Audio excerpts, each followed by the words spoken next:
Ele é considerado por muitos um dos maiores investidores de todos os tempos, meus amigos, e sem dúvida nenhuma, a capacidade do Warren Buffett de identificar grandes oportunidades no momento certo o ajudou a se tornar um dos indivíduos mais ricos do mundo, com um patrimônio líquido na casa de dezenas de bilhões de dólares. Mas no vídeo de hoje não é sobre ele que a gente vai falar, não. A gente vai falar aqui sobre 5 investidores grandes que não são Warren Buffett, mas que também são verdadeiros gigantes. Depois da vinheta.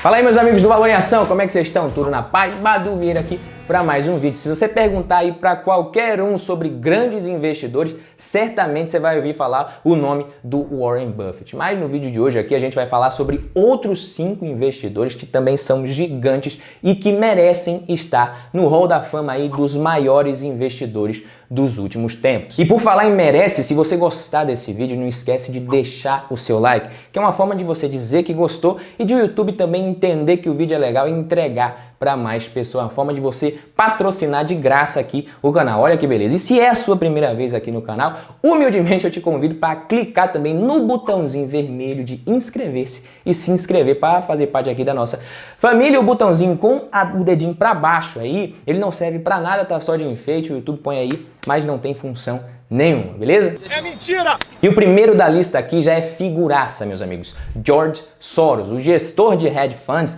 George Soros é um investidor completamente diferente do Warren Buffett se você for comparar estilos e estratégias. As semelhanças entre os dois aí só fica mesmo nos cabelos brancos. O Soros não tem uma estratégia de investimento bem definida como o oráculo, como o Warren Buffett. Em vez disso, ele faz investimentos que vêm das suas decisões meio que instintivas, baseado no que ele está enxergando no momento. Ele está mais para aqueles típicos especuladores dos filmes de Wall Street, guardando as devidas proporções, é claro. Ele ficou conhecido por sua aposta de 10 bilhões de dólares contra a libra esterlina em 1992. E a parada foi a seguinte: a economia britânica sofreu muito entre 1990 e 1992, tentando manter o seu câmbio fixo. Era o chamado ERM. E como é que eles faziam isso? Como é que eles mantinham o câmbio fixo? O Banco da Inglaterra ia ao mercado comprar caminhões e caminhões de libras toda vez que o preço da moeda ameaçava mudar, que o valor da moeda ameaçava mudar, para manter a paridade da moeda. Eles faziam isso usando as reservas internacionais. Só que as reservas internacionais não são infinitas, né, papai? Os grandes especuladores de moeda já sabiam que isso daí não ia poder durar para sempre, mas a questão era até quando isso daí ia durar. A partir de agosto de 1992, George Soros começou a montar uma posição contra a libra esterlina. É como se ele estivesse operando vendido, apostando na queda, na desvalorização da moeda. Ele vendeu o equivalente a 10 bilhões de dólares em libras esterlinas. E depois que o governo britânico aceitou a derrota, o Banco da Inglaterra se viu obrigado a aumentar as taxas de juros em 2%. E Soros saiu ganhando a bagatela de 1 bilhão de dólares. Foi um dos trades aí mais bem sucedidos da história. Se 1 bilhão já é muito dinheiro, hoje imagine em 1992, quase 30 anos atrás. E só a título de curiosidade, em 1998 para 99 ali, o governo brasileiro também tentou manter o câmbio fixo e obviamente não deu certo. O que a gente teve foi uma maxi depreciação cambial. O presidente do Banco Central foi demitido e quem que o ministro da Economia contratou para o lugar dele? Armínio Fraga, que trabalhava para quem? Para George Soros lá em Nova York, já entendia dos paranauê de moeda aí, que era o cara mais indicado para normalizar a situação. Esse negócio de câmbio fixo, né? Isso aí nunca vai funcionar, pelo amor de Deus. E o segundo nome da lista é Carl Icahn, ou Icahn, eu não sei muito bem como é que fala, se tiver errado, você deixa aqui nos comentários. Ele é um dos maiores investidores dos últimos 30 anos. O famoso nerd ali na época de escola, gostava de xadrez, de filosofia também, aquele famoso nerd ali. Ele começou a fazer sucesso no mercado financeiro ali na década de 80, quando ele ficou conhecido como o investidor corporativo. Vou explicar. Ele era daquele tipo de investidor que tenta tomar o controle da empresa e mudar toda a gestão e por isso acabou se envolvendo em várias batalhas judiciais. Não dá para dizer que ele não era polêmico, às vezes seu desempenho era questionado justamente por conta das suas decisões corporativas. Polêmico a gente sabe e que ele era, mas a gente não pode negar também que o desempenho do cara era brilhante, meus amigos. Ele teve aí uma rentabilidade de 31% ao ano, em média de 1961 até 2011. Só a título de comparação, para você ter uma ideia aí, o Warren Buffett conseguiu 20% ao ano no mesmo período, que já é uma taxa absurda. Hoje ele é um dos homens mais ricos do mundo, divulgado pela revista Forbes, aí, com patrimônio na casa dos 15 bilhões de dólares. E apesar de ser considerado por muitos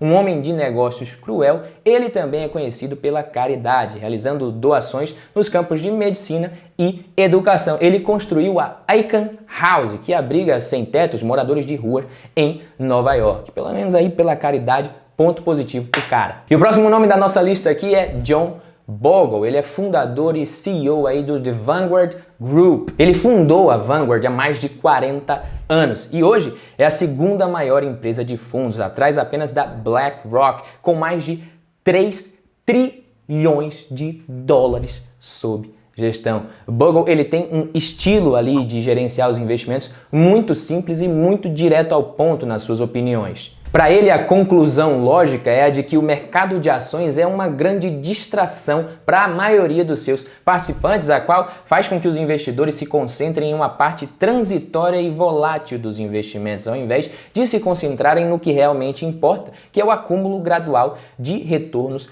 auferidos pelas empresas. Ele foi meio que o inventor dos ETFs, aí é o pai dos investimentos passivos. O Bogle acredita que colocar dinheiro, investir dinheiro em fundos de índice de baixo custo, com baixas comissões e com pouco giro de ativos é uma forma simples e eficaz de se acumular patrimônio. E isso é fato, visto que a grande maioria dos fundos de gestão ativa pede para os fundos de índice, para os ETFs. Esse é um grande motivo pelo qual muitos investidores confiam no Vanguard ou em outros fundos de investimento, fundos de índice, para investir o seu dinheiro. Nos Estados Unidos é muito comum as pessoas investirem através de ETFs. E os diferentes tipos e opções de fundos de índice são mais interessantes e em maior quantidade do que os que a gente tem aqui no Brasil. Aliás, deixa aqui nos comentários a sua opinião sobre ETFs. O que você acha desse tipo de investimento? Aqui é melhor? Você prefere investir assim lá nos Estados Unidos? O que você acha de fundos de índice? E o quarto nome da lista, meus amigos, é Benjamin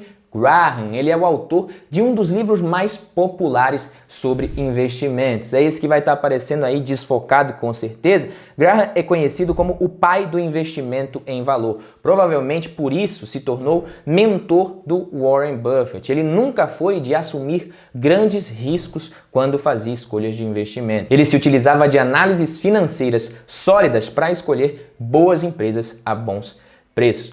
Um dos grandes feitos do Benjamin Graham na sua época foi justamente a definição ali, a separação entre o que é investimento e o que é especulação. A definição do cara é sensacional e é simplesmente a seguinte: uma operação de investimento é aquela que, após uma análise detalhada, promete uma segurança do capital investido e um retorno adequado. Qualquer operação que não siga esses requisitos é considerada especulativa. Essa é realmente aí uma grande definição sobre o que é investimentos, uma das melhores que eu já ouvi. E não é que o Graham era contra ou que ele condenava a especulação. Simplesmente ali com a prática e a experiência dele, ele considerou que a melhor forma de você ter sucesso no mercado de ações era se portando como um investidor e não como um especulador. E para descrever a loucura do mercado de capitais, o Graham criou a famosa analogia do senhor mercado. O senhor mercado foi a forma que ele encontrou de personificar a irracionalidade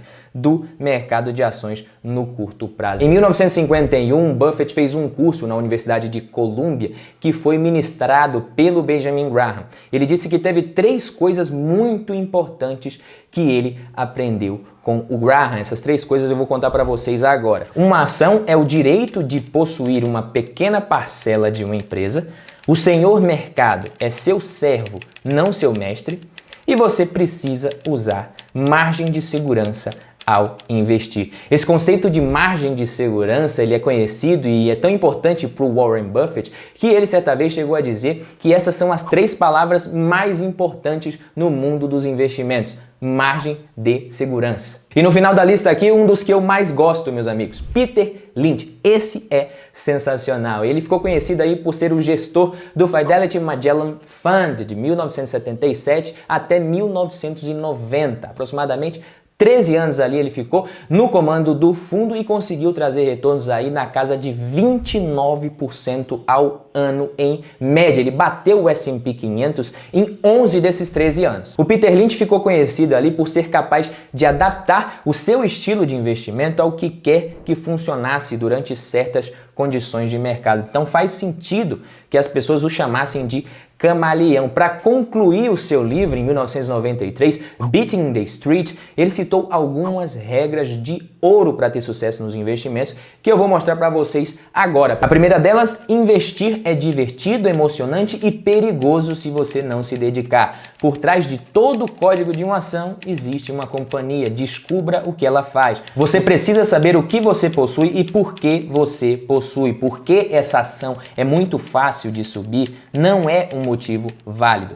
Se você não consegue encontrar nenhuma companhia que considere atraente, coloque seu dinheiro no banco até encontrar alguma oportunidade. Venda as ações se os fundamentos se deteriorarem, não porque o céu está caindo. Se você não estudar as empresas, terá o mesmo sucesso comprando ações e apostando em um jogo de pôquer sem olhar as cartas. Esse é o bom e velho Peter Lynch, meus amigos, e a verdade é que bons investidores não aparecem todos os dias. E bons que nem essas feras aqui é mais difícil ainda de aparecer. Esses 5 investidores provaram ser alguns dos maiores investidores dos últimos tempos. Beleza, meus amigos? Esse foi o vídeo de hoje. Espero que você tenha gostado do conteúdo. Se você gostou, não esquece de deixar o like, se inscrever para você acompanhar os próximos vídeos aqui do canal. Um abraço, tamo junto, ativa o sino, bye bye, tamo junto.